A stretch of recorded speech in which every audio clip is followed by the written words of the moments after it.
பண்பாட்டையும் உற்சவத்தையும் பறைசாற்றும் மதுரையில் பட்டுக்கென்றே பிரத்யேகமாய் மதுரை மகன்யாஸ்.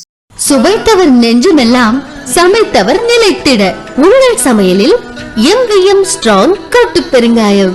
தென்பெண்ணை ஆற்றில் திருவண்ணாமலை மாவட்டத்தில் கட்டப்பட்டிருக்கும் சாத்தனூர் அணையில் அதிக அளவு தண்ணீர் திறக்கப்பட்டதால் திருவண்ணாமலை, கள்ளக்குறிச்சி, விழுப்புரம், வேலூர், கடலூர் என பல மாவட்ட மக்கள் கடுமையாக பாதிக்கப்பட்டிருக்கிறார்கள்.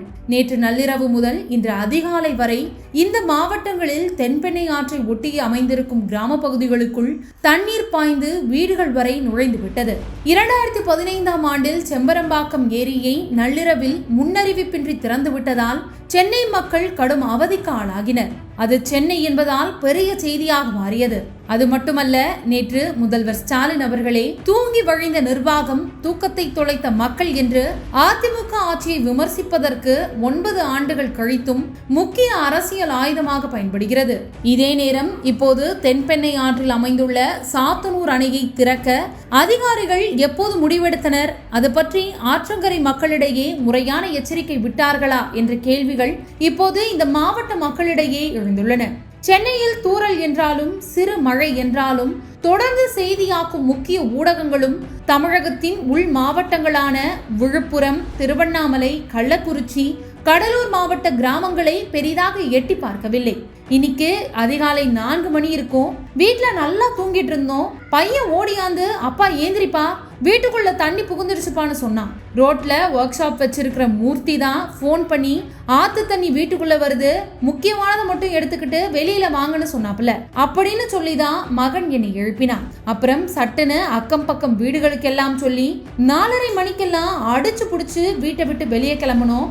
பயங்கர வேகத்துல தண்ணி உள்ள வந்துகிட்டு இருந்துச்சு. தென்பெண்ணை ஆத்த ஒட்டி கஸ்டம்ஸ் ரோடு, அதை தாண்டி தான் எங்க வீடெல்லாம் இருக்கு. ஆனா ஒரு ரோட்டையே தாண்டி வெள்ளம் செம்ம வேகமா வந்துச்சு. எங்க ஏரியா மட்டும் இல்ல, பக்கத்துல குமரப்பன் நகர், நடேசன் நகர், குறிஞ்சி நகர், ராஜா நகர், குண்டு சாலைன்னு எல்லா ஏரியாவிலையும் வெள்ளம். நாங்கெல்லாம் அவசரமா பிள்ளை குட்டிகளை எல்லாம் தூக்கிக்கிட்டு வெளியே ஓடி வரும்போது சிலர் போன் பண்ணி படகுகளை வரவழைச்சாங்க. அதுல ஏறி தப்பிச்சு வெளியே வந்தோம். அப்புறம் ஃபயர் சர்வீஸ் காரங்களும் வந்தாங்க. ஆத்துல தண்ணி வருது, வீட்டுக்குள்ள வரும்னு எங்களுக்கு யாரும் சொல்லல. அப்புறம்தான் சாத்தனூர் டேம் திறந்தாச்சு, எல்லா இடத்துலயும் தண்ணின்னு பசங்க சொன்னாங்க என்று பயம் விலகாமல் நம்மிடம் பேசினார் கடலூர் வில்வநகர் ஏரியாவை சேர்ந்த பரத். அதாவது இந்த பகுதி தென்பெண்ணை ஆறு கடலில் கலப்பதற்கு 4 கிலோமீட்டர் முன்பு இருக்கும் பகுதி.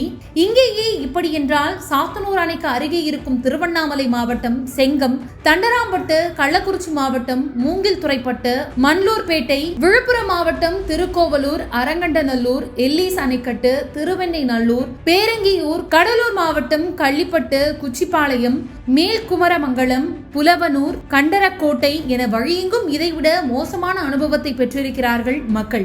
உளுந்தூர்பேட்டையைச் சேர்ந்த சமூக ஆர்வலரான லலித்குமார் நம்மிடம் பேசுகையில், பெஞ்சல் புயலால் தமிழ்நாட்டில் பெருமழை பெய்து கொண்டிருக்கும் இதே நேரம் கர்நாடகா, ஆந்திரா என்ற அண்டை மாநிலங்களிலும் தொடர் மழை பெய்து கொண்டிருக்கிறது. தென்பெண்ணை ஆறு கர்நாடகாவில் நந்திமலையில் உருவாகிறது.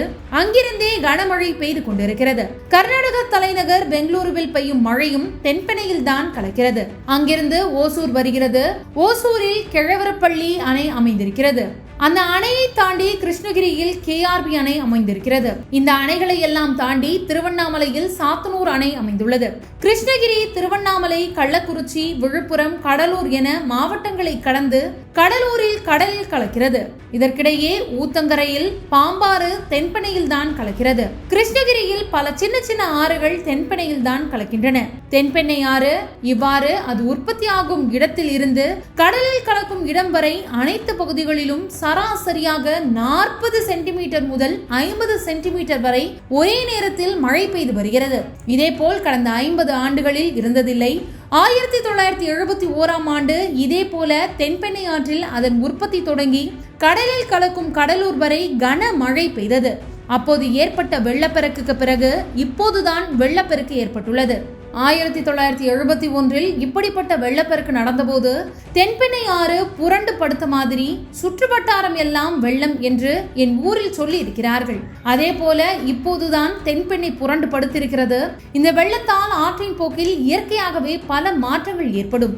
இதை உணர்ந்து கிருஷ்ணகிரி, திருவண்ணாமலை, கள்ளக்குறிச்சி, விழுப்புரம், கடலூர் என இந்த 5 மாவட்ட கலெக்டர்களும் ஒருங்கிணைந்து செயல்பட்டு இருக்க வேண்டும். ஆனால் ஒருங்கிணைந்து செயல்பட்டது மாதிரி தெரியவில்லை என்கிறார்.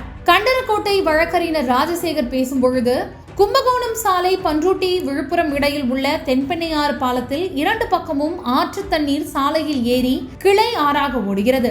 ஆற்றின் அணைகள் பலப்படுத்தப்படாததால் பல கிராமங்களுக்குள் தண்ணீர் புகுந்துள்ளது. அணை திறக்கப்படுவது பற்றி மக்களுக்கு மட்டுமல்ல, அரசு துறையினருக்கே முன்னறிவிப்பு இல்லை என்கிறார். சாத்தனூர் அணை திறக்கப்பட்டதில் என்ன நடந்தது என்று அந்த அணையை நிர்வகிக்கும் நீர்வளத்துறை அதிகாரிகளிடம் பேசினோம். சாத்தனூர் அணை 119 அடி கொள்ளளவு கொண்டது. 3 மாதம் முன்பு அணையில் 70 அடிதான் தண்ணீர் இருந்தது. இந்த மழைக்கு சில நாட்களுக்கு முன்பு 117 அடி நிரம்பி இருந்தது. முந்தா நாளில் இருந்தே நீர்வரத்து அதிகமாக இருந்தது. இது போன்ற சமயங்களில் அணையின் முழு கொள்ளளவான 119 அடி வரை நிரம்ப அனுமதிக்க மாட்டார்கள். அதிகபட்சம் 117 அடி வரைதான் தேக்கி வைக்க வேண்டும்.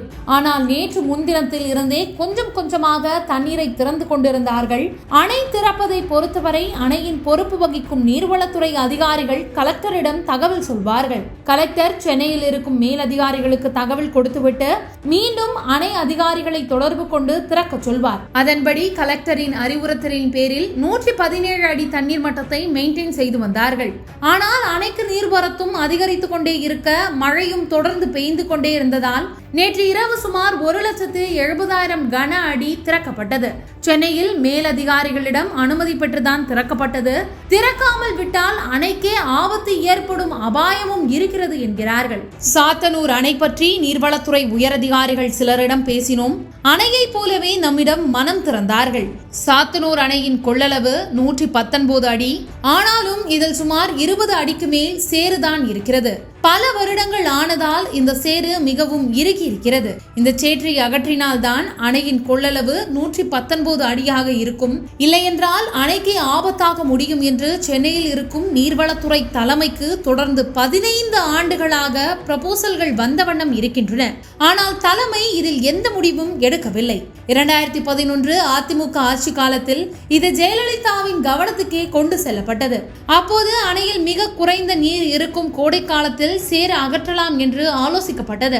ஆனால் அப்போது இங்கே மின் உற்பத்தி நிலையம் இருப்பதால் மின்சார உற்பத்தி பாதிக்கப்படும் என்று மின்சார வாரிய அதிகாரிகள் எதிர்ப்பு தெரிவித்தார்கள். அதனால் அப்போது சேறு அகற்றும் திட்டம் கைவிடப்பட்டது. இதன் பின் பகுதி பகுதியாக சேரை அகற்றலாம் என்று திட்ட அறிக்கையும் தயாரிக்கப்பட்டது. ஆனால் சாத்தனூர் அணையை எந்த ஆட்சியாளர்களும் கண்டுகொள்ளவில்லை.